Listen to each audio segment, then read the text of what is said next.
Where is this infamous police chief? You know that. Selma, I think. I forget his name, but he. Yeah. Okay, I'll be right back. Thank you. It was one of those.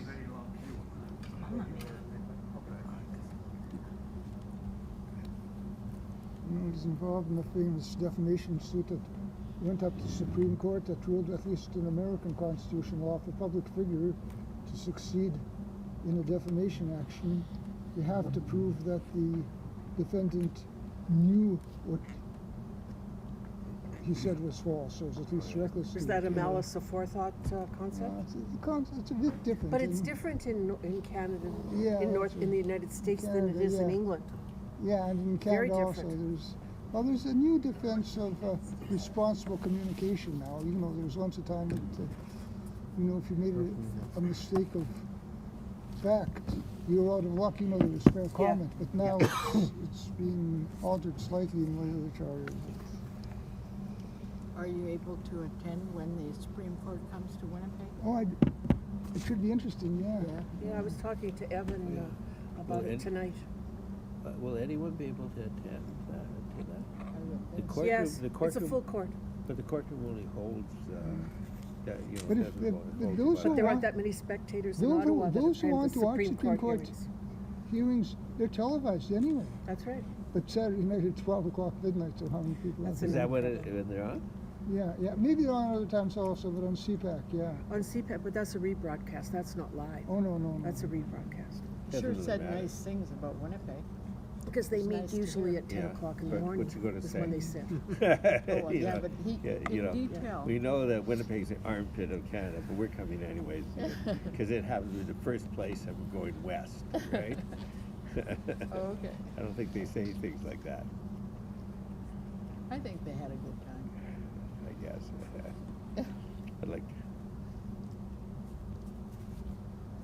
I had a conversation with Sean Reichenberg about that earlier today because he's been in front of the court 3 times. he has?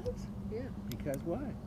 because he's that kind of a lawyer and he's No, taken. not Sean Reutenberg. Evan. Evan, Evan, excuse oh, me. yeah. His father was Sean. Is his I father still misspoke. living? Sean Well, was Sean passed away That's about, long in the ago. early part of the winter.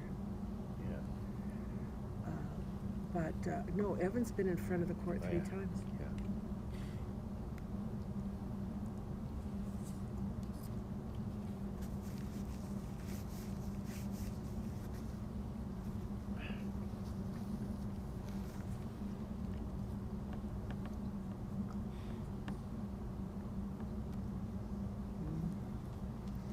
Do you want to pass the cake on? You know, Feels like Did Sean Wittenberg have cancer? such No, I don't remember. Acoustics, I mean, I honestly don't remember. It's not insulated at all. So if you don't have acoustic insulation, that's what you hear. He's roughly the same age as my brother-in-law. My sense is not, but he did fail. They're gonna fix He was that, I failing think, for quite a few renovation. months before he passed away. I don't remember. think so. I don't think so. Doesn't matter. So, He's Alain, dead. how was your Yeah, he's trip dead. to? Yeah. Very. I was there Where? in Atlanta Mm. because I have to assist some conferences for my job. Oh, So for a normal human being, it was very boring, yeah. but for us, it was very interesting. Oh, good. Yes, Good. but Had you was- been there once before or no? No. Oh, so that's new. I never dreamed in my life to go there, To go where? Atlanta. Oh, I was there once. Did you? The It Coca-Cola was amazing because Yes. I went with my wife. She had a conference, and then I didn't realize that she would be that busy there. So Oh, if you're presenting at a conference, I you don't barely have saw time to her, go to the bathroom. but that's so I had to push Yes. myself to discover the city. Yeah. And the most interesting thing that happened to me, I was searching on the internet. I said, "Oh, the opera house is around the corner of the hotel. Let's see what that. Oh, the Barber of Seville. Oh, tonight." Went online, ticket, single ticket. Most likely you can find one single But no ticket. one else in Atlanta wants to go to an opera, so. there you Ah, go. it They was do. amazing. It was Well, yeah, amazing. he likes Premium to sing. seat, Yeah. amazing singers. Oh, I So- call that God's grace when you hit it like that. Ding, ding, ding, ding. The next time you go there, It's true. go to the I Georgia didn't take him Aquarium that often. with Ronan. Just like, It's marvelous. this was before Ronan. Yes. Yeah, but that's a. So you know, so you both had a good time. it was totally unexpected, and then when we had that experience, next we had this trip to. She had to go to Keystone, Colorado. Never heard of it. Keystone, Colorado. Keystone. Oh, it's high like you wouldn't believe. I got sick. Like, it was so high that for me, from here to there, it felt that it took a week. I was. It's only You had no oxygen. it's a mile high city. It is. No, but that's That Denver. was It higher, is, it's higher. very high. And from there all the It's way much up, higher. we went to this restaurant on top of the mountain. The fire from the fireplace is green Green. Cool. because there is no oxygen. There's Mm. no oxygen. So it burns a different color Yeah. fire. So you Isn't can that imagine neat? that wasn't good. But because we had the experience of Atlanta, we searched beforehand if there was an opera, and they had the Pearl Fishers. The what? The Pearl Pearl Fishers. Fishers. It's a great Denver. opera. Beautiful. And we got That's two as long as seats, the voices first are good. row, which sometimes people don't want. No. First row all the way to the left. Well, that's okay. It was perfect because when it's the main area for the tenor, which Yeah. is the dream, Yeah. He stands right They're there. She almost, sta- they're right almost there. always stage Okay. left. he Yeah. falls asleep on the right Yeah. and on the corner of the stage. You have like you, Adrian. It's that distance because the pit, you know, it's a curve, so it was like that. And the guy who sang was Sean Paniker, who was featured in America's Got Talent. Remember the I remember trio him. Forte? He's been singing with the Was Met for one a of few the- years now. Yes. So that was the Great guy. voice. And his review was so. He had very weird phrasing. Oh, Very weird phrasing. But the baritone, you have to move over. Get one. the baritone in that opera was so amazing. It was the first year that he moved from an apprentice to. They gave him an opportunity. You should see the way the whole opera house exploded when the guy came for the final bow. Sure, I'm sure. It I was love that opera. it was beautiful to see. They were like this, right? Yes. Thank you, right?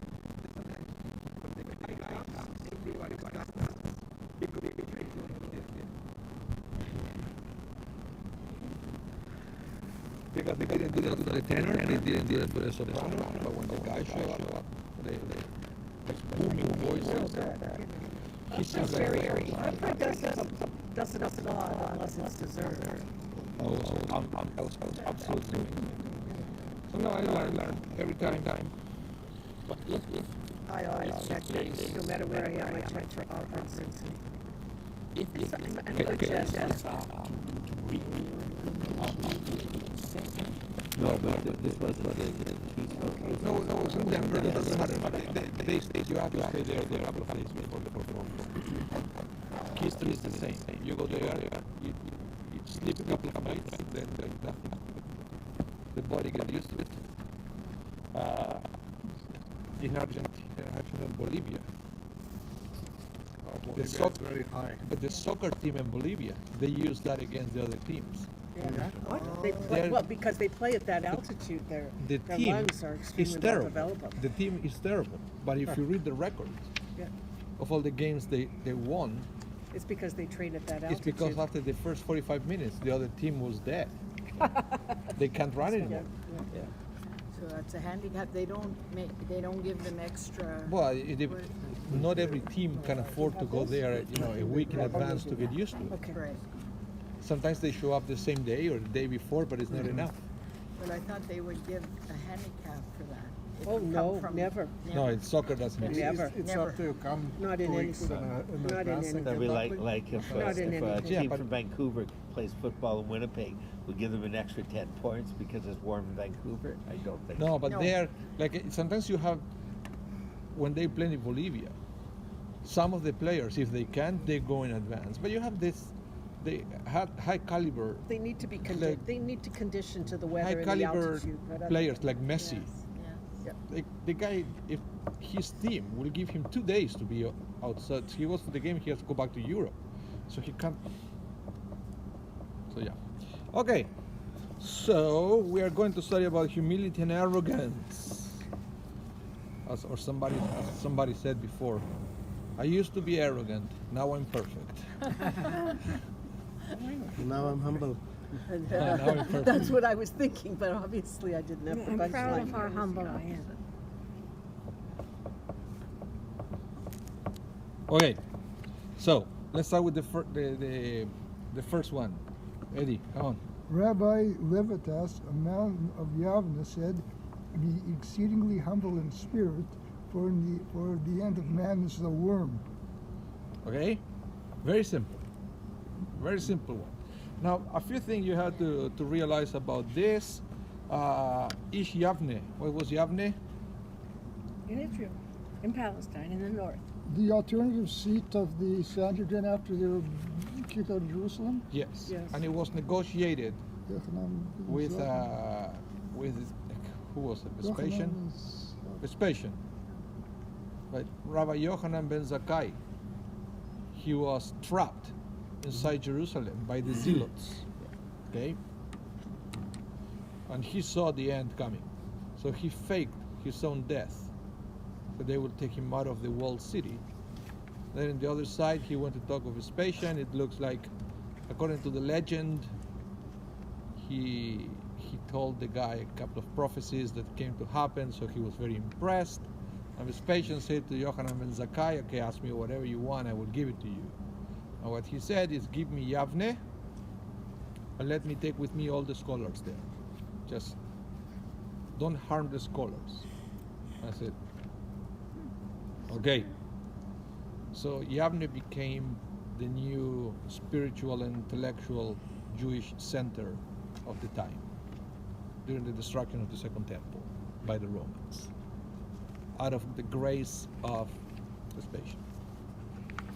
Okay, very important to understand that. Okay, so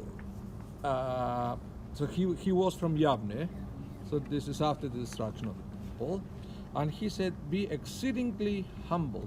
In Hebrew, he said, "Me'od me'od hevei shefal ruach." Okay, but the exceedingly in Hebrew says, "Me'od me'od." Why? That's for emphasis, isn't it? Odd for odd. Yes, much. Yes. Or What's cheve? Very, very. Thank you, thank you. Hevei is a way, it's used in the Mishnah to say humble. Oh, okay. Yeah, I don't know where it's coming from. Shefal ruach. Spirit could be presented in many different ways. Sometimes it's ruach, sometimes it's neshama, sometimes it's nefesh. Technically, if you want to go to the detail according to the Kabbalah, nefesh, neshama, and ruach are three different things. Yeah. But in this context, it's the same. It's a synonym. Okay? Shetikvat enosh rima. Okay? The end of man, but man is written in a very interesting way. It doesn't say ish. It doesn't say adam, which are the most Usual common ways, ways. It says enosh. Eventually, we'll see in the class That's a why. strange word. Yeah, we'll see why it is as enosh. The rabbis eventually they try to explain why enosh and not ish or adam. Rima, worm. Interesting. So who was Rabbi Levitas, David? Rabbi Levitas was a third generation Tana. Who is a Tana? That's Edward is the person that gives us that explanation every time. The ones who ostensibly memorized and then maybe helped to redact the Mishnah, the first, Yes. the first Mishnah. So the Tanaim lived before the time of the Gemara, which is eventually became the Talmud. So this is at the time of the Mishnah. All the teachings of the Tanaim were put together by who? Yehuda Hanassi. Rabbi Yehuda Hanassi. He's the one who took all this information and put it together in a book that we call the Mishnah. So he was around 250 Common Era. Why? Because 147 was the Bar Kokhba rebellion, right? Wasn't that 135? Or 135, I'm sorry. I'm not sure And you he's the remember. third generation. Okay. Oh, yeah. So that was a good guess. So, Do you think all the Tanaim really had everything memorized, and the first time it was put in writing was the Mishnah, or did the scholars have notes for themselves and just didn't publish? we don't know. Because technically, I should say no, they didn't have any notes because it was forbidden to write it down. Forbidden. It was forbidden. Yeah. Because it was the oral law, Right. and if it's oral for a reason.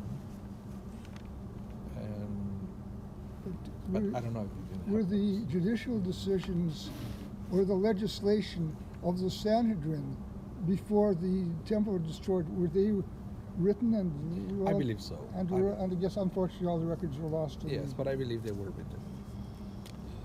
And one of the most prominent members of the Academy of Yavneh, but little is known about him.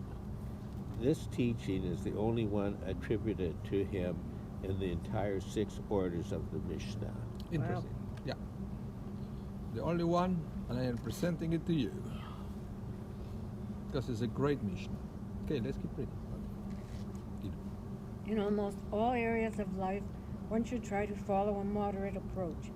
Excessive stinginess or generosity, for example, are both inappropriate. Likewise, although mercy is generally a positive attribute, one must be careful not to show excessive mercy to those who abuse God and His Torah. Such people often should be treated with tempered aloofness and sometimes tempered harshness. Keep going. Oh, Rabbi Leviticus tells us in this Mishnah, however, that arrogance is an exception to this rule of moderation. Due to its repugnant character and the ease with which people fall into its grip, one must go to the extreme and become exceedingly humble of spirit. Okay? And this is the Maimonides, and he tries to find, as always, a logical way why we should become especially careful to be humble. Okay, and again, if you read the word of Maimonides, he will suggest moderation of everything. Yeah. In this case, it said that humility should be exercised more to the extreme. Okay, so let's keep reading because we just Okay. Rabbi Moses. it's Shelley's turn. That wasn't an accident. Arrogance is analogous to chametz. Since people are accustomed to partake of it all year, the Torah found it necessary to be stringent, forbidding it the consumption of chametz on Passover, even in the smallest amounts. According to Rabbi Leviticus, arrogance shares this quality. People are inclined towards arrogance more than toward whatever negative character traits. Therefore, we are taught to be exceedingly humble of spirit. So basically, be That's very very careful. What's this about forbidden consumption of Kocham? Okay. The chametz. Okay, so this is the thing. Yeah, the rabbi is talking about the chametz here.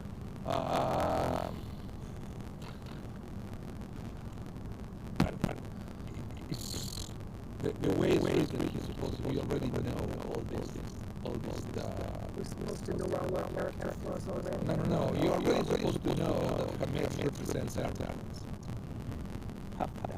right? It's usually, if you're a rabbi, you usually take one of the day of Pesach and talk about that. But according to this guy, of course, everybody knows that already. That Hametz represents the arrogance. So he takes it to the next level. That it's not just arrogance, but it's something that we take every day. So because if Hametz represents arrogance and we eat Hametz only around, so it's like we experience arrogance in our lives every single day. Or we are arrogant every single day. Yes, but so that's why we have to be very careful. In the same way that on Pesach it's just 1 week a year, right? But it's the time that we learn to stay away from Hametz, stay away from arrogance. And you see the extents that we go on Pesach to be sure that we don't even see the Hametz. Even if you have it, even if you sell it to a non-Jew, you still put it in a place that you cannot see it. You know the thing that That's right. you can sell it, but it's still in your home, but you don't see it. But It has to be in a place where you don't see it. The closet, in the room. a spot that you missed. Sorry? A spot that the feather missed. Well, but those are Chiara de Afra. Those are like dust, according Yeah, to the okay. declaration.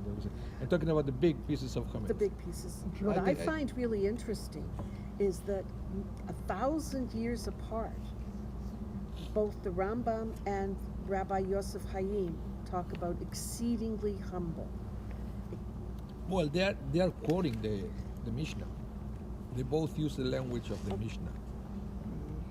The trouble is, again, I think I told this before, how do you differentiate between arrogance and healthy self-esteem? I mean, if we were really exceedingly humble, we wouldn't, even if we're a famous scientist, we wouldn't think we have the ability to say or do any research that's worthy of anything. If we were a writer, we'd think, oh, who cares what I have to say? You know, you need exceeding humility. It's not, you know, it seems problematic, you know, I mean. Is that arrogance or is that just... No, that's what I'm saying. You have to have a certain amount of, But arrogance is how you present yourself to somebody else, well, and so you can be self-certain, but not arrogant. Yeah, the same, for example, being greedy. Right? Being greedy is one of the things that we read in the thing before. It's not bad. That is the one that you have to be greedy in moderation. Because if you don't have any hint of greed, well, you will stay home watching TV all day until they they will interrupt the TV cable service because you won't be able to pay for it because you didn't go to work. You didn't go to work, that's right. Okay. Yeah. So greed is. There we are in the realm of Yetzirah Tov, Yetzirah Ra, the good inclination, the bad inclination. You need a balance between the two. If you don't have to eliminate the evil inclination, the Yetzirah Ra, you have to control it. It means that it still exists, but it's in your control. So let's go back, for example, the example of greed. It's not that we have to eliminate it, you have to control it. So to be sure that you use it for something good. And you can see sometimes, not all the time, but you can see certain millionaires or billionaires, they end up giving half of their fortune to charities, or more than that. Because acquisitiveness for its own sake is not valuable, but acquisitiveness with a purpose in mind rather than just for oneself is, But I find it so interesting that literally 1,000 years apart, these two rabbis are still stressing the same importance. Yeah, and I believe what happened is when you're a rabbi at that level and you have colleagues and you meet other rabbis, you realize more and more how important it is to be humble. Because they probably experienced in their lives rabbis that they were not humble. And they don't want to be one of them. No, and they were struggling. The more famous you are, the more you struggle. The harder it is. With fame, with honor. You know, if you go places that are honoring you and throwing you dinners and making events to honor you and whatever, it's eventually that becomes your reality, and little by little you start changing. It's very interesting that you say that, because our speaker last night, who's extremely well known and is feted all over the world, when we were having dinner with him the night before, and the Human Rights Museum opened its doors so we could take him on a private tour, because museums, as you know, are closed on Mondays. And so afterwards we had lunch. So, you know, there's a very small group of us that are on the committee. And it's really interesting how someone who is so feted by so many people to speak is really such a very basic person. Who is this? Our speaker last night. Which one's that? Brett Stevens. Brett Stevens. Or when Monday. David Wolpe came, remember? Rabbi Walpe, absolutely. Just an ordinary But- mensch. But not the guy that came for Oh. Rabbi. Kalushka? No. For what's our ex-rabbi's name here before? I can't remember. Huh? I can't remember. No, seriously. Green? No. Oh, Pinsker. hell. Pinsker? Pinker's thing when. I know what you're going to say, Rabbi Gilman. Gilman, yeah. Yeah, okay. Now there's arrogance. I remember him walking true. down there and absolutely blowing up because there was, first of all, no schnapps here, but second of all, no table with his name on it reserved. Yeah, I remember. He said, because here we don't have the culture in Shaare Zedek that Rabbi eats first. Rabbi waits in line like everybody else, and he wasn't used to it. He comes for a place that when you enter to a room, everybody rises, Yeah. and when you go to a buffet, everybody, everybody moves aside like the Red The Sea parting of the splitting, waters. so Moses can Yes. walk. And called nothing clericalism. happened here. Yeah. First, people didn't know him. Second, it's not in our culture. That's right. Where is he from?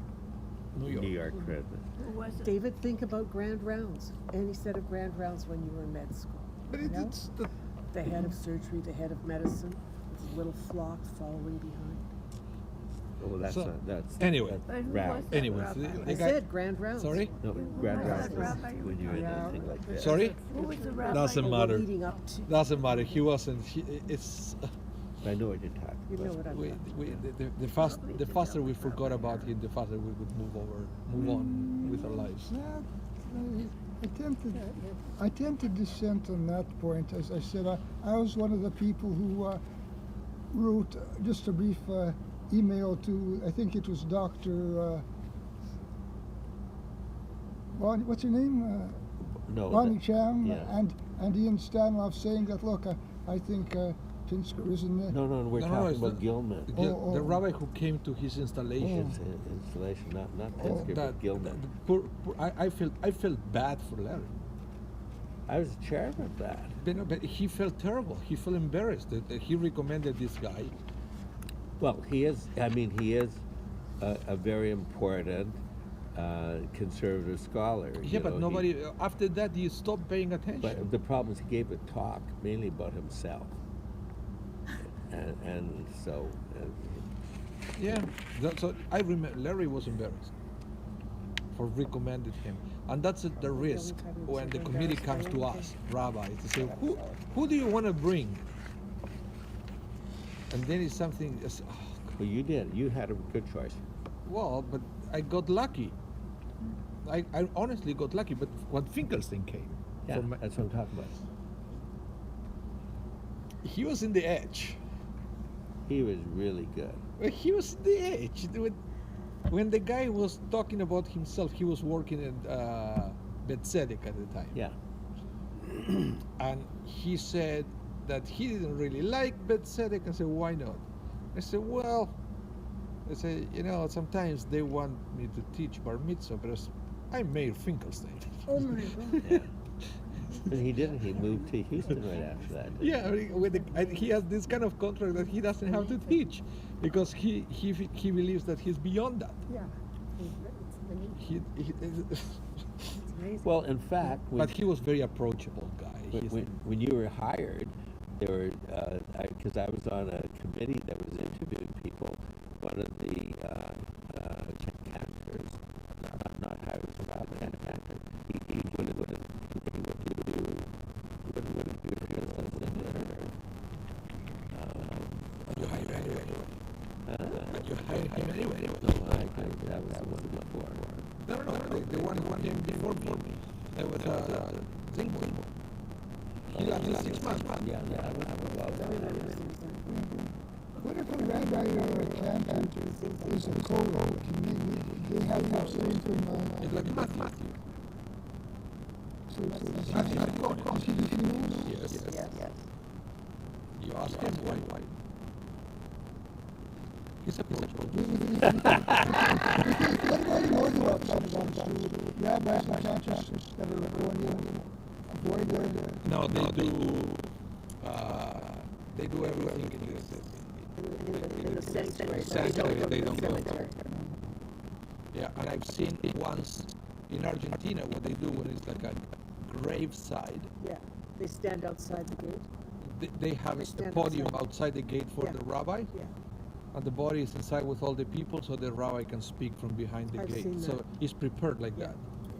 So because the gate is a kosher separation, and yeah. that's what they do. Yeah, but the gate could be like Yeah. half a mile away at a big synagogue. It is, and then they have to Yeah. walk all the way.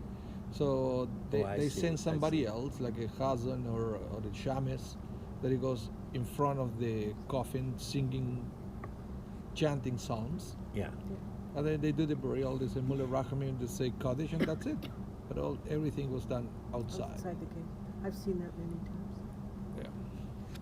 There is a very famous rabbi in Argentina, Rabbi Oppenheimer, that he's a Kohen. And he's very popular, great speaker, terrific funerals, but he's a Kohen. So he has lots of limitation and they have to work it around him. The part here about the arrogance, some of it can go back to Aristotle, who said that there's virtue in the median. In other words, excess or either extreme is not acceptable. And somebody told me similarly with regard to the difference between a medicine and a poison is the dosage. Yes. Yeah. So, but with Maimonides, which was a doctor, Yeah. what he was saying is that applies for everything, moderation for everything, except for arrogance. Except for arrogance. Yes. But wasn't he pretty arrogant himself, though? I mean, Maimonides, I don't know. he didn't Can't follow the remember. norm of citing your sources. You know, you're supposed to cite. You know, he wrote Yeah. his. Well, they're Was it trying to. arrogance, or he was just so incredibly well learned No, and, but and knowledgeable the that theory. he spoke with a certain degree of authority that no one else had? No, the theory is in those days nobody quoted the sources because everybody knew them. Oh. He would be Right. consulted. Sorry? They would consult him rather than No, but in his books, he never put in brackets what it was. But in those days, everybody knew it. Like if you go to the Talmud also, the Talmud doesn't mention the sources when it quotes verses. That's right. It just mentions 3 or 4 words of the verse, and you're supposed to know the entire Supposed to know verse. it. Now, in these days, if you buy the art score, for example, they will add a footnote. But the original Talmud doesn't have the sources either for the verses. Okay, let's continue. Should I start with people or Rabbi Yeah. Yosef? Yes. People often act in an ostensibly humble fashion when in fact they suffer from exaggerated delusions of superiority. Their humble protestations are only for the purpose of having people know their humility. Rabbi Tzvi Hirsch, Yeah. Levi Horowitz, Yep. Ukraine, 1680 to 1753. That's true. Rabbi Eliyahu Kitov paints a portrait of just such a character, the fictional Rabbi Yerucham. Yerucham, the ascetic, a humble person who was reputed to fast all week long. A Kotzer, or a Kotzer, Hasid named Eliezer Bialystoker. Stoker, was convinced that Rabbi Yeruchtam's humility was a fraud and tried to devise a plan to prove it. What shall I say when I see him in the company of others? He thought to himself. If I say, do you know that Rabbi Yerusham fasts all week? He will deny it, and people will think he fasts all week long, but is too humble to admit it. When the Kotzler Hasid finally met Rabbi Yerusham, he told those accompanying him, he fasts every Monday and Thursday. Rabbi Yerusham protested vehemently, it's not true, I fast every day. Thus he exploded the myth of his humility. The Mishnah therefore teaches, be extremely and authentically humble. That's why, so basically this text is trying to explain why the word me'od, why the repetition of the same word twice, the same, that one represents extremely and the other one represents authentically. It's like when the Torah says, justice you should pursue. It doesn't say justice you should pursue. It says tzedek, tzedek, tirdov. Yeah, yeah. Justice, justice you should pursue. Why the repetition? Because it's not enough to pursue justice. It has to be just justice. So in other words, you can't fabricate evidence to put somebody in jail, even though you know that the person is a crook. Yes, the justice was probably served, but not through justice means. So that's why the Torah said justice, justice. In this case, a repetition of me'od, me'od, if you follow the same pattern, should imply two different things.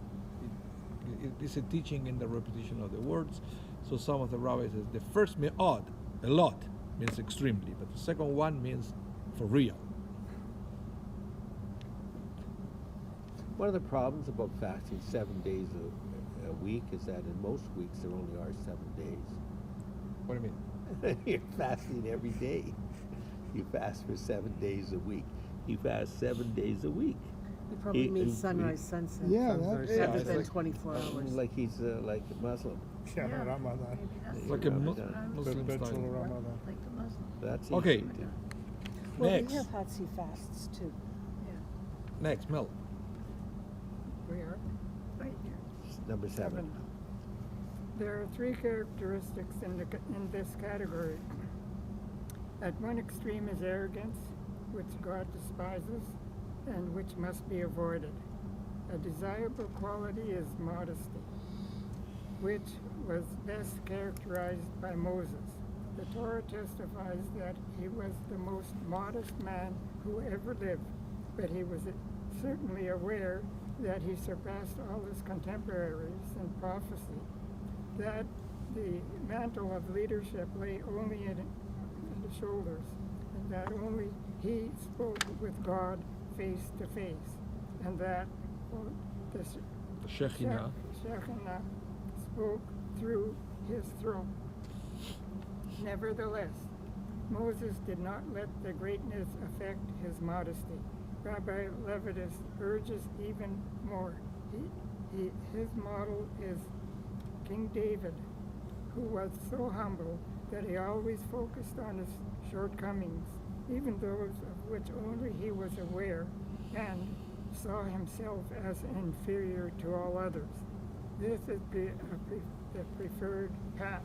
Rambam quotes the pious individual who was questioned as to the happiest day of his life. He replied, I was once traveling on a ship.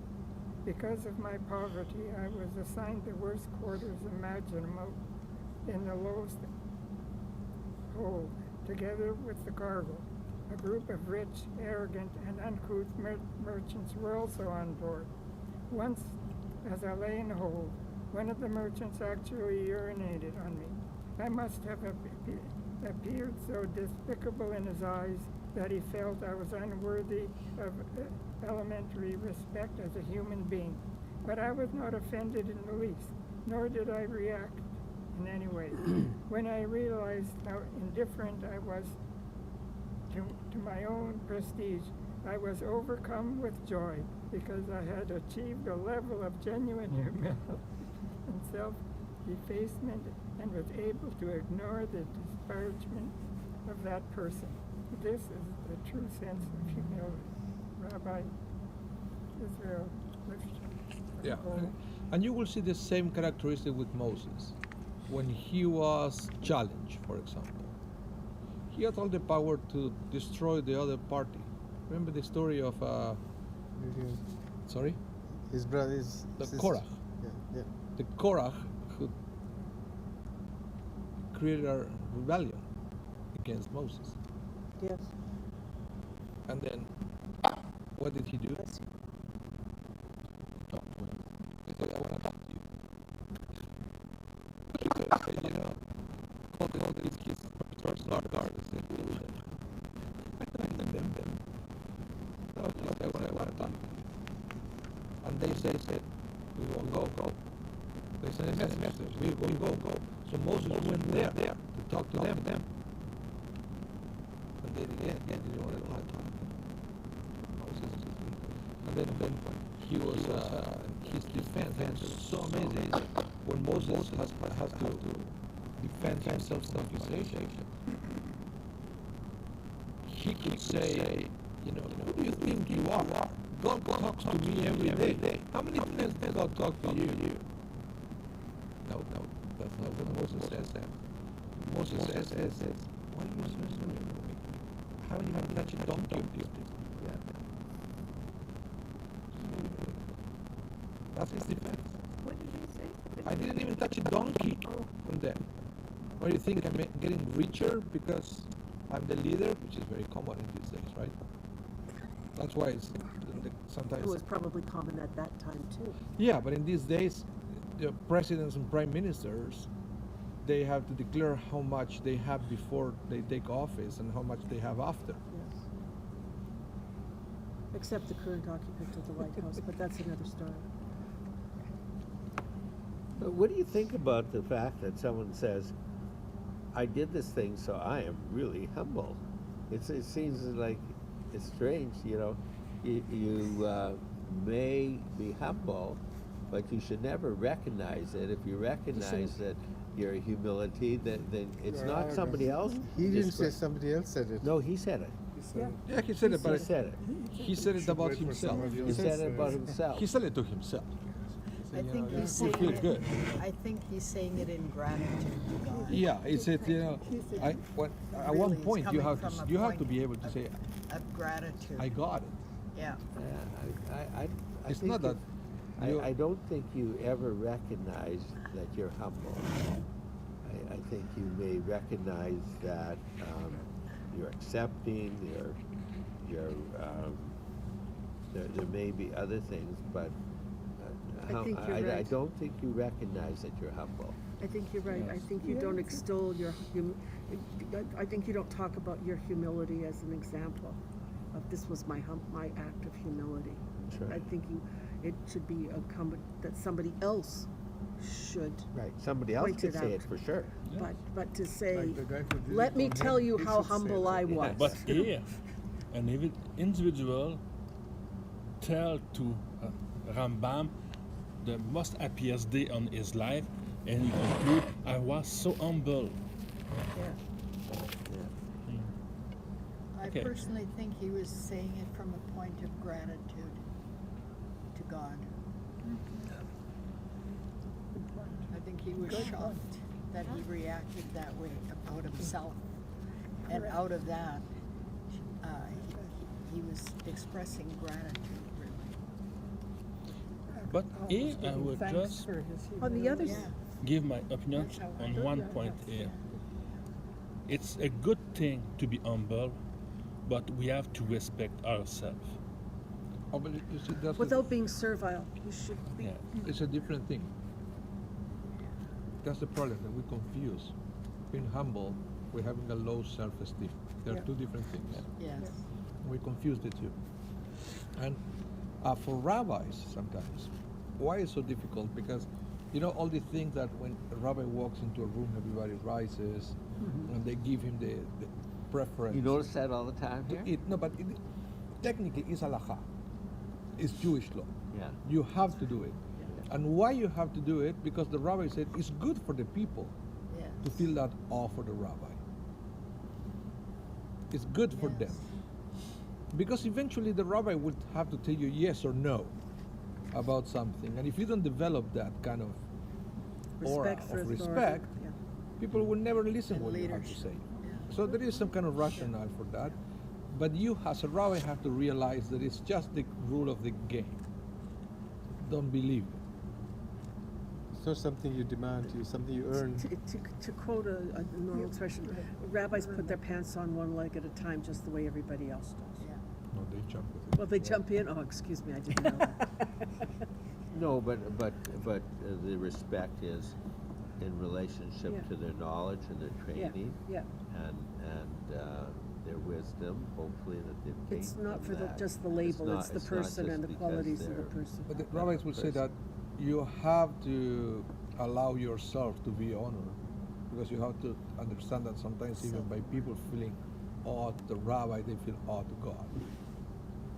You are doing them a favor by honoring you. So you have to be humble enough to let people honor you and still being a humble person. There might be something else going on in this contract. And it's just really the last sentence and a half or so. Maybe he's telling this story, I'm flipping it on its end.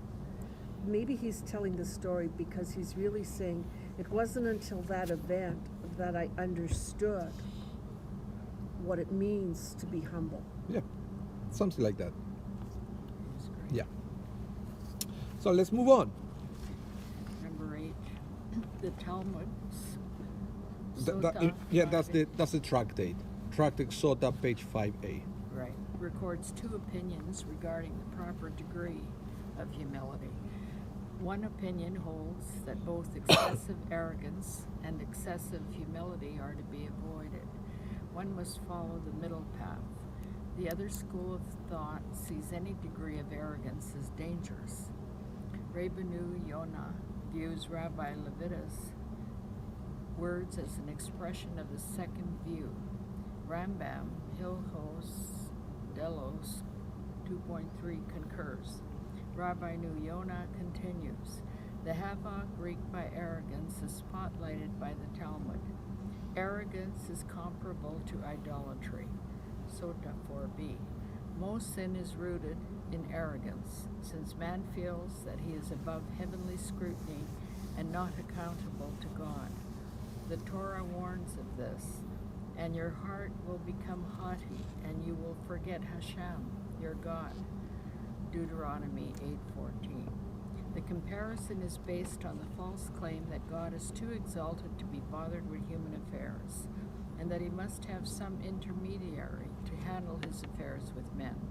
An arrogant person is convinced that since he himself disdains his inferiors, certainly God would not want him to have anything to do with his inferiors, and that he must allow for other deities to come between himself and man. Rabbi Meyer, Dan Plutsky, Poland, 1866 to 1928. Okay, so we do have here somebody who said that even extreme humility is not good. There are some opinions that people. And some people misinterpret self-confidence for arrogance. Yes, so I think that's why we have different opinions. It's a misinterpretation of the word. It's a different understanding. It looks like it's the kind of word that when we say it, not everybody has the same understanding of what we are talking about.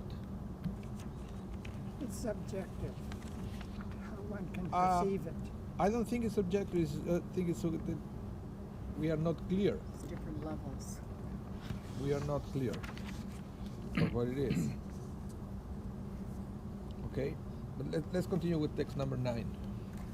By what rights can man become haughty and when he, with all his hopes and aspirations, is doomed to serve as food for worms? Rashi, Machzor, B3. Yeah, so Rambam is bringing now an opinion from Rashi, right? Yeah.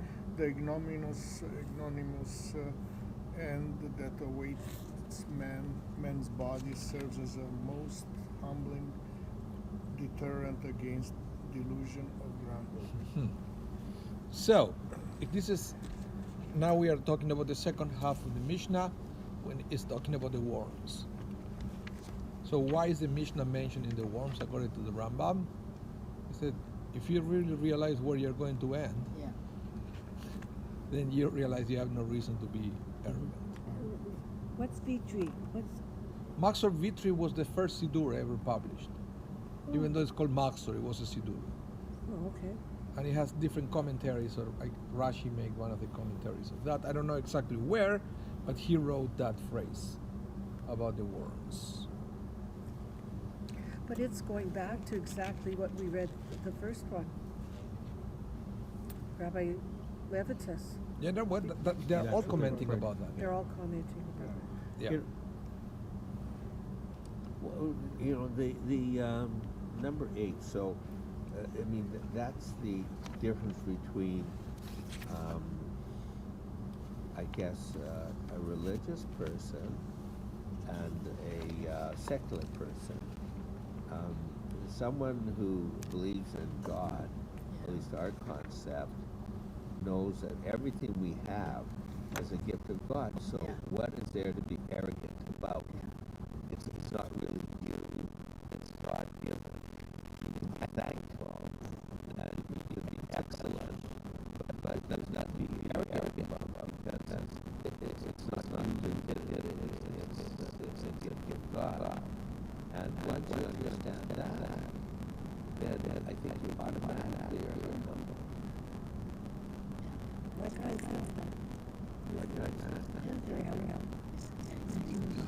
It's also warning. You wind up with the words, one way or the other, humble or anywhere in between.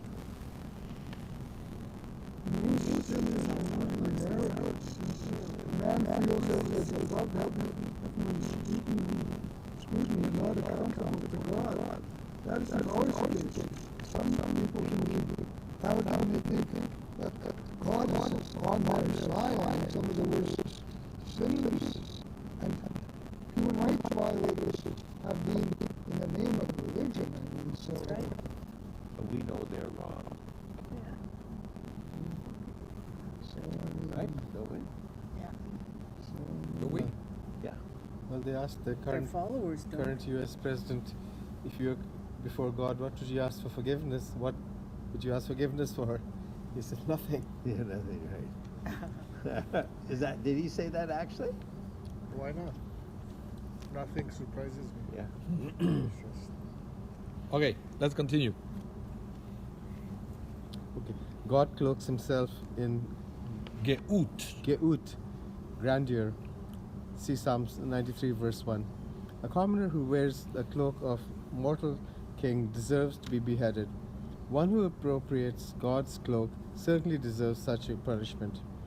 It is told that Aristotle instructed his disciple Alexander the Great that it is unbecoming even for a king to exalt himself over the people, saying, I saw the following in a book. A king once summoned someone of his distinguished subjects. When the man arrived, the king said to him, What were you doing? The subject replied, I was considering that in comparison with the highest sphere, the planet Earth is no more than a swampy pool in a great sea, and even on the Earth, only about 1/4 is inhabited. And even in the inhabited part, there are mountains and hills, and seas and rivers, and deserts and fields, and vineyards. Comparatively small is the inhabited part of cities, and I am in one of those innumerable cities. And in that very city there are shops and yards and marketplaces, and I am in one spot, and I am no more than a fragment of the place in which I dwell. So, if so small is my portion in this world, and the whole world in the sight of the Creator is of so little value, how shall I carry myself with pride in His presence? Well, people do say, I'm just an ant compared to the Creator. Yeah. And it's true. as you age and you've been trying to learn all your life, you realize you don't know a thing. Yeah, well, one of the secrets to be humble is to put yourself in your rightful place. Once you realize, even if you think that you are the greatest thing, then when you start realizing, well, maybe I'm not so great after all. It's just maybe because I do something for this generation. And Some come to that realization and some never do. It's true. Well, there's an expression, with age comes wisdom. It's not always true, but hopefully. yeah, let's keep going. This is It's the opposite of the arrogance of youth. But isn't there an opposite saying that one should believe that the world was created for me? That is Yes. age. Yes, but that's if you feel like. So the rabbi said you should always have two pieces of paper in two sides, two pockets.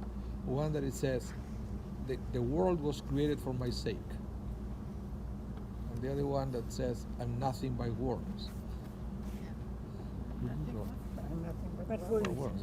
My end would be worms. So that is quote. I think it's quoting this Mishnah. So it's sometimes we need to read one, sometimes we need to read the other. It's True. yeah. 11. The land. My humility is an example for the humankind. We were just about to say that. Yes, yes. I have to share with you. Okay, this description of man's end is the reason why man should be exceedingly humble, spirited, and suffer insult gracefully. Just as one does not feel insult by a dog who barks at him, so he should never feel too hurt by the disparaging remarks of his fellow man, a temporary creature who eventually will be food for the maggots. The Mishnah does not say your end is worms, but rather that the eventual end of man means the one who offers the insult is worms. Aha. So here we have a different approach, right? Don't worry about the arrogant people, because eventually they are going to be food for worms. But you too. Sorry? Everyone. Yes. Yeah, but that's beside the point. That's beside the point. So you probably, if you feel offended by other people, you probably believe that you're going to be food for worms. I said, don't worry, he's going to be food for worms too. So don't cry too much.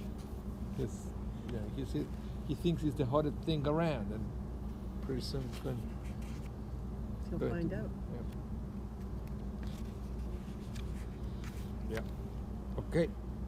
That's why you have to remember that the rabbis understand that the burial underground that we are commanded to do.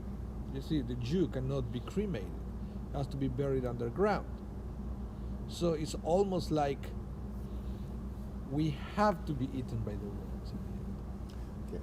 I have a question about that. Historically, they weren't buried underground; they were put into caves. Yeah. Well, but Underground came. Is it? no. But it technically was inside the cave, so they For were the buried. worms. But they were buried inside the They were in cave. sarcophaguses, though. But They were- the bones were buried in the ground. I think they were left to decay, and Then the bones were buried bones in are the buried ground. in those little. No, but Also- not also Not in all instances. not the Anthropologically, one that that's they not said true. in the Bible. The only one that was in a sarcophagus was Joseph. I had a friend that worked at one of the mausoleums, and she told me that people that were cremated and were in those and then put in the wall, that there'd be maggots coming out of all of that anyway.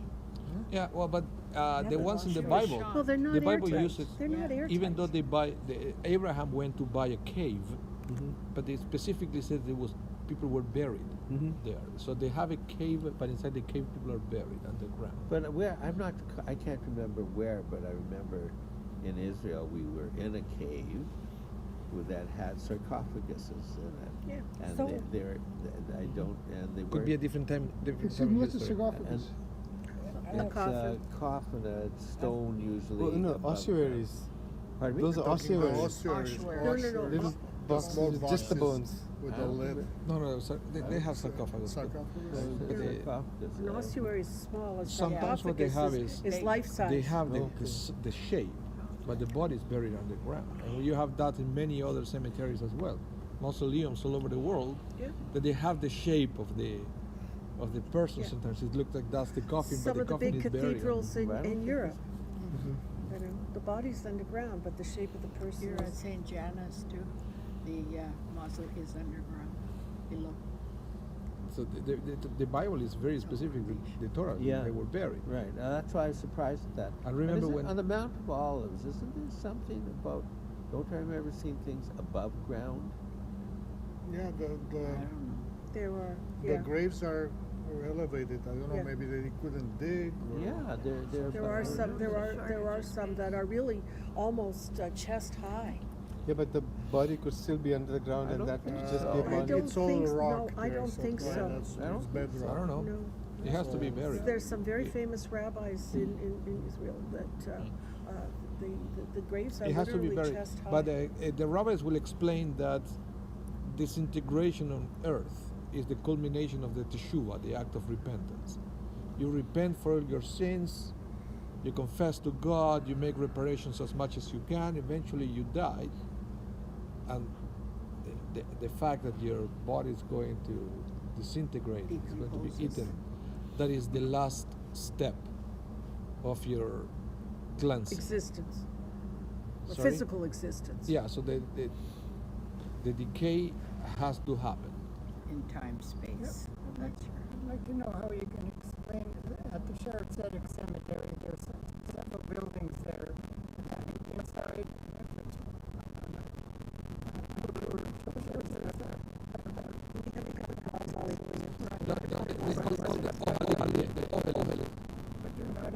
The bodies are in the ground. That is just a shape. It's just a shape. you say there's no body on it. It's underneath. It's underground. It's underneath. It's underneath. You said Robert Korsky. I think you're talking about Robert Korsky. Why? It looks like the coffins are there. No, it's just a shape. They're underground. Yeah. It's just so that you can't You're see talking it. about the red structure that is like a house that has Yes. no, it's just But there's one down there, we've got here inside, and yeah, it's just a shape. It's just a shape, but the body is 6 feet under. Just a custom. As a monument. It's just a custom. It's a monument.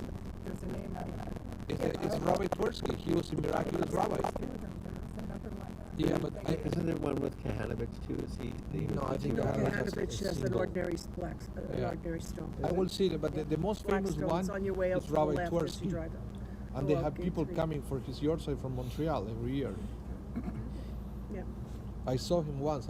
We were with Rabbi Green in a funeral, and we saw all these Orthodox people with the long coats and things. So, what the heck? And Rabbi Green went to ask, and they were followers of Rabbi Tversky Are from they his Co- dynasty. Are they Kohen?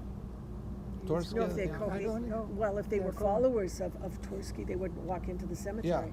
and they came to pray for the yahrzeit. They came all the But they way would from come- Montreal Yes. to pray to the Rebbe at the day of the yahrzeit. It was pretty impressive. It is. He's supposed to be a miraculous Rebbe. He was. I know of people Apparently. in Winnipeg that you can go to the cemetery to talk to the custodians there. They will give you the key to open, and people get inside and they light a candle did. to the Rebbe, Yeah. and they pray for miracles. I So said, he's- "What? A Jew doing that?" Yes. He's holy. Holy, yeah. Rabbi Nachman, they do that with Yeah, Rabbi Nachman. but this- And all throughout Israel. But we at have these, we have mausolea. our own. The guy had this aura of being miraculous, that people during his life we go to visit him and he will pray and people will see miracles in their lives. So when he died, people kept going to his tomb to pray. There seems to be quite a few Jewish people being cremated these days. Yes, Yes. but they are not at the Shari Zedek cemetery. No, no. But is there any like myth that they're going to be treated differently, or I mean, I was just wondering, is there any rule about that, or Yeah, they cannot be buried in a Jewish cemetery. yeah, that's what I Yeah. thought. The rule is pretty clear.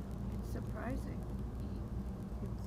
It's usually, Getting to How be more about- and more common all the time in North Yeah. America. Yeah, people don't really care. It's the they same want to be thing. finished with it, It's, like the children. although although some people now in North America there are both tendencies. I mean, I'm not saying that they go to a Jewish cemetery, but there is all this eco-friendly Well, here's the thing. that they wanted to be buried and to become one with If you Mother think it's Earth. eco-friendly You go to the to go worms. into an incinerator, I have to tell you that's an up. Moish did a calculation. Moish also did a Oh, calculation. no, it's of not. It's all the opposite. The numbers of BTUs it takes Oh, no, to the incinerate a eco-friendly body. one. No, they- to do just the opposite. Just the opposite, and The they give- eco-friendly is to they go into gi- the ground. They create these coffins that they have nutrients and fertilizer that eventually you become a tree. They put in this bag with seeds and fertilizer and nutrients between your body and things that are Oh, yeah. nutrients for that, and then eventually you become a tree. Oh, They plant you in the cemetery. I like that. That's a new trend. One time, you know, I could in live with that. You Saint can Francois become a tree Xavier, anyway. they used to eventually have you're a gonna become grass, destination, the regardless Medicine of where Rock you are, Cafe, and if you unless go you're in up the desert. further, the Grey Nuns, there's an indigenous cemetery. And the first time that I went there was a plot, and they had the cement cover, but there was a crack and a tree came out of the, sure. and it was just about, if you pictured the body, where the heart was. Oh. And the tree. That's I mean, pretty I scary. I was quite moved by that. Of course. Yeah. Okay, let's keep reading because there is a very interesting thing here that we are going to read. I saw it from this reporting. Let's Where- Eddie, back to Yeah. you. Text 12, I believe, right? Yep. A person should measure his own standing against the performance of the lowly maggot. Worms play an important role in the ecology, softening the earth so that roots can spread out and allow the rain water to reach them, and turning fallen leaves into rich earth which fertilize the growing plants. Nonetheless, the worm, unlike many other animals, remains silent, never bragging of its importance. Man should measure himself against the worm in trying to assess whether he too goes about his business without fanfare and arrogance. I like that. So this guy, you will always hit. In 1579 yet. You will always That's hit what this he rabbi. He's famous for making these, how they call it, novel interpretations. He always have this kind of insight that he goes. He thinks outside the box. Transformation. So he's- Definitely outside the box. Absolutely, he take he, in the 14th century. but he's taking the concept of maggot not as a bad thing necessarily, yeah, right? for sure. But an example of how we should live our lives. Just like the maggots, that they are necessary, but they're a very humble insect. And Quietly goes about its business doing good. yeah, so you see text 13. May I? You should. The greatest aid to humility is our very mortality. Yeah, of course. Ability of life and death. But they are realistic, and realism about the fragility of the human condition contributes greatly to true humility and tempers unwarranted arrogance. In the Middle Ages, Christian society was haunted by death. The great 14th century clock tower in Prague, which I have seen, crowned by an image of the angel of death, is expressive of that fixation. In that world, life was short, brutal, and of little value. Modern Western civilization has gone to the other extreme, practically ignoring human mortality and hiding death from human sight altogether. The Jewish view of balance and reality remains the only intelligent and positive view of human mortality and productivity, coupled with the realization of the inevitability of death. The Torah bids us to choose life and to live it fully, all the while knowing that we are mortal and temporary creatures. That's why when we go to the cemetery, we encourage people to take the shovel and to participate in the burial. Yes.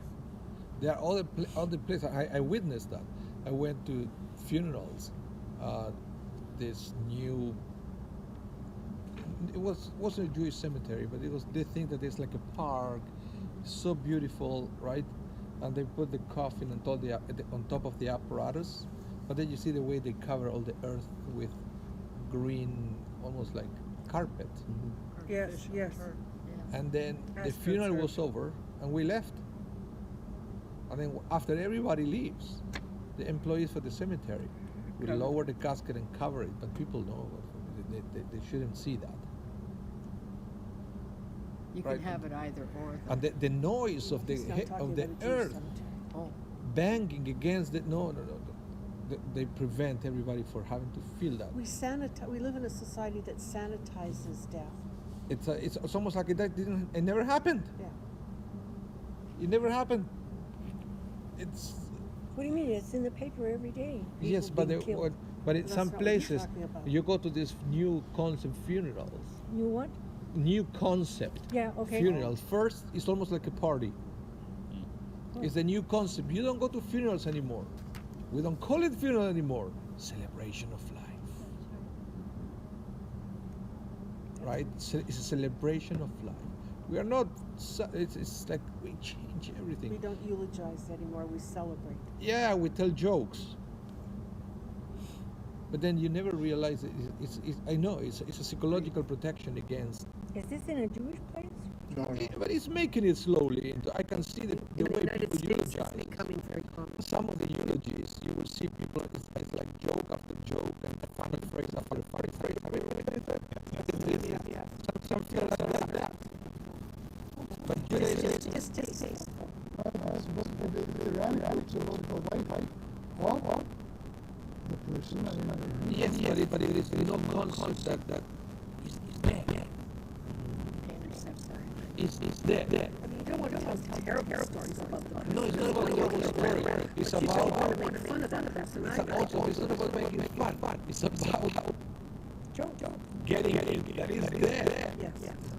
It might as well be an analogy. But I think it's an attempt of psychologically protect ourselves against From the community. thinking about death. That's why now every repetitions all over the world are trying to bring this what they call it death cafe, where people sit together and talk about death, because otherwise we try to avoid it. That's the When I was at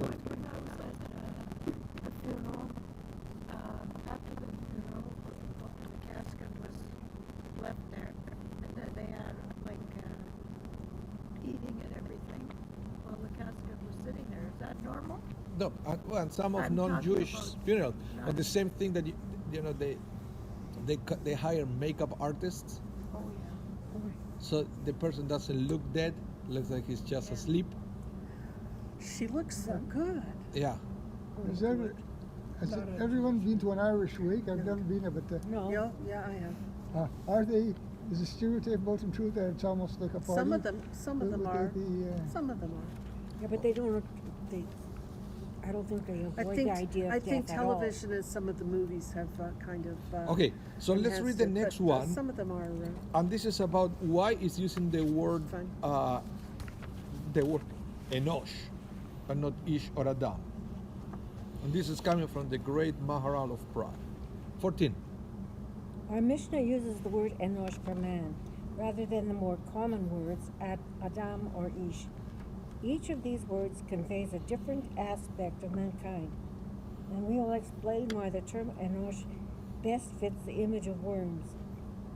The image of worms points to decaying flesh and conveys the loss and destruction of something significant. The word Adam is derived from the Hebrew Adamah, meaning earth. Earth itself does not decay, so the designation of man as Adam does not fit an image of decay. The word ish conveys strength, as in the phrase a man ish of war. Certainly, a term that emphasizes man's strength also does not fit with an image of worms. The word Enosh, however, encompasses the connotations of both Adam and Ish. Indeed, even the numerical value of Enosh is equal to the sum of the numerical values of Adam and of Ish. By the way, I put it together and there is one, I think it's not exactly the same, it's off by one. Oh. But Yeah. then in numerology, in Gematria, Yes. the difference of one is acceptable. Oh, Well, let's say that one is, I don't know, 353 and the other one is 352. okay. It's still acceptable because they count the word as the extra number. It's very interesting. I read the explanation, but it's okay. Cool. It's still okay, but it's still fascinating that they have the same numeric value. If you put so Enosh equals to Adam and Ish together. In other words, Enosh connotes strength that is cast into mortal substance. Hence the term Enosh fits precisely with the image of worms and decay, which conveys the eventual separation of strength from its physical origin. Rabbi Judah, Yes, no that, bed and Betzalel. the Maharal of Prague. This He is made the golem. yes. Oh, that's interesting. Yeah. He made the golem, first Jewish superhero. He was the Well, no. He was the He first. wasn't the He was first like, Jewish superhero. yeah. You ever hear of the Maccabees? Well, but I mean, super strength. Oh, you mean the he was golem like was in- a superhero? he was like the Incredible Hulk or something like that. Oh, Samson was Samson, pretty strong yes. also. But he didn't build the golem. Maybe. Yeah, let's not spoil his story. This was like creation. It was Yeah. something that was created specifically to protect. It's fascinating. Well, I think he was the first Jewish comic writer. Okay, let's read. This is the other. Before Superman.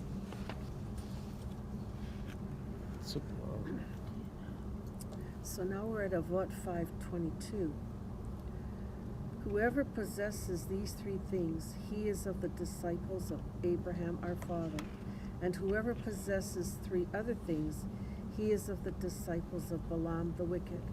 A good eye, a humble spirit, and a moderate appetite, he is of the disciples of Abraham our father.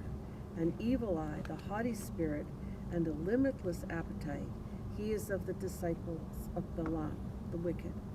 What is the difference between the disciples of Abraham our father and the disciples of Balaam the wicked? The disciples of Abraham our father enjoy this world and inherit the world to come, as it is said. I will endow those who love me with substance. I will fill their treasuries. But the disciples of Balaam the wicked inherit Gehinnom, Gehinnom. the Gehinnom, yeah, Gehinnom, and descend into the nethermost pit, as it is said. For you, God, will bring them down to the nethermost pit of those murderous and treacherous men. They shall not live out half their days, but I trust in you. Okay. Let's. What is it? Oh God.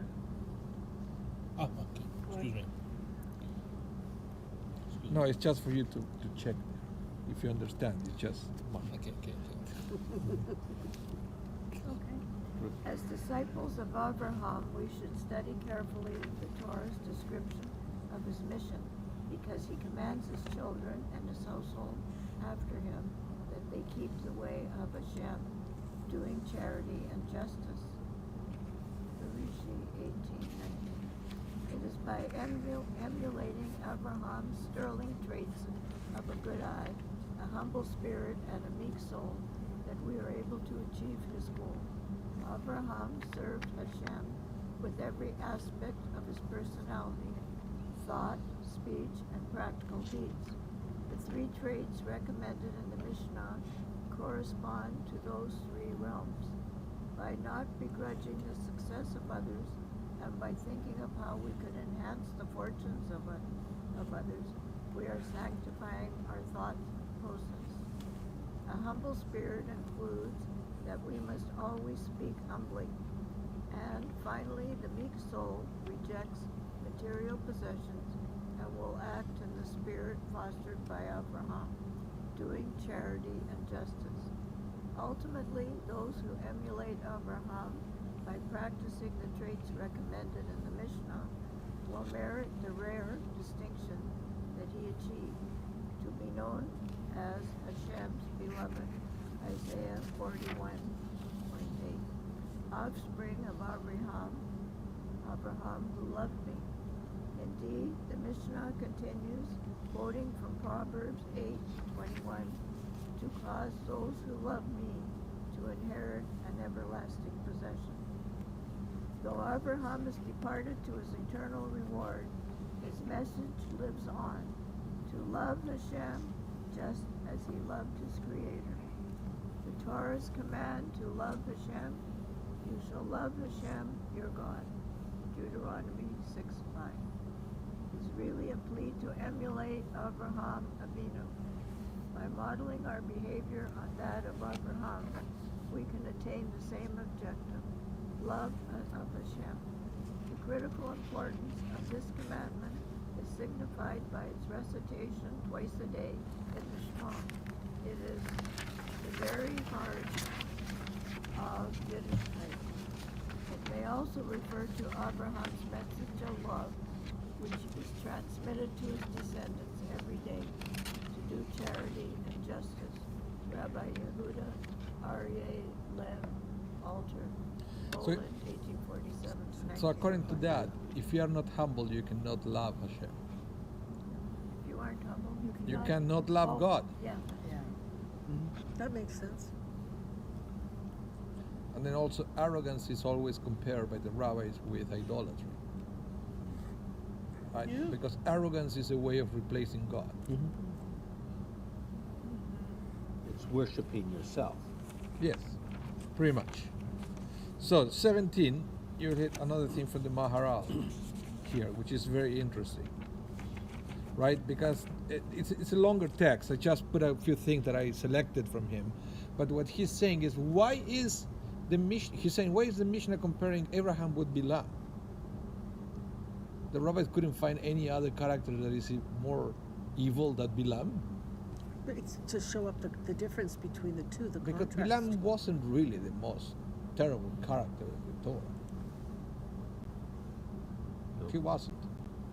Could compare with Amalek, for example. Now you're talking evil. Right? But the rabbis decided to compare him with Bilam. Why is that? The Maharal is explaining why.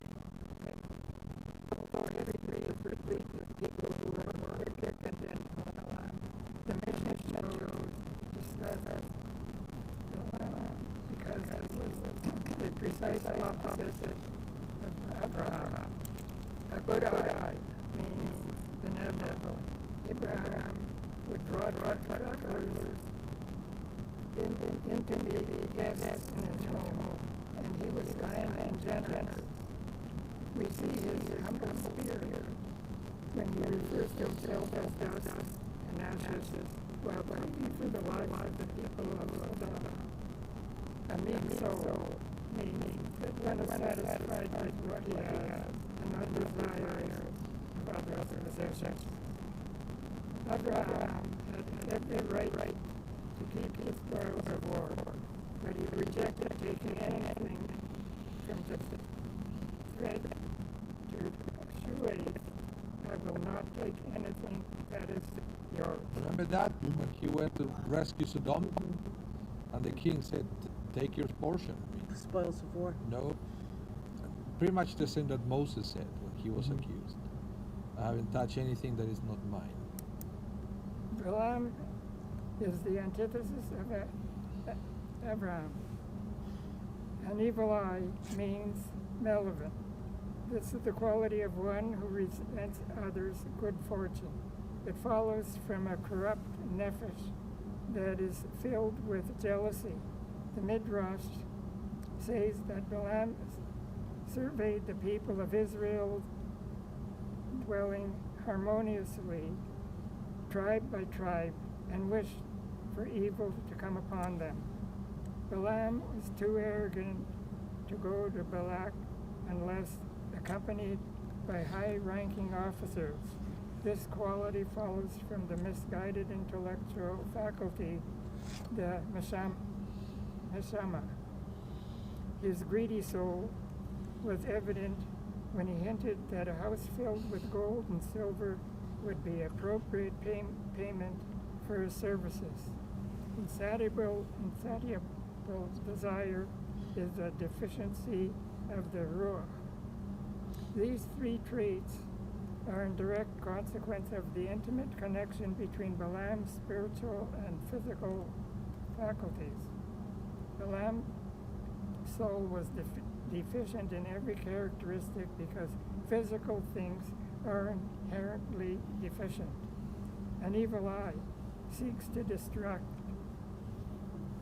destruction at every glance. Arrogance is a blemish.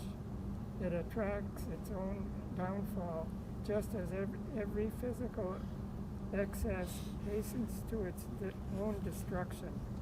Greed is a sure sign of deficiency. He must be lacking, or why would he want the possession of others? Right.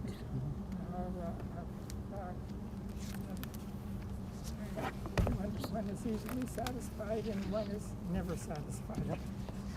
That's correct. You did a lot of work here, Rabbi.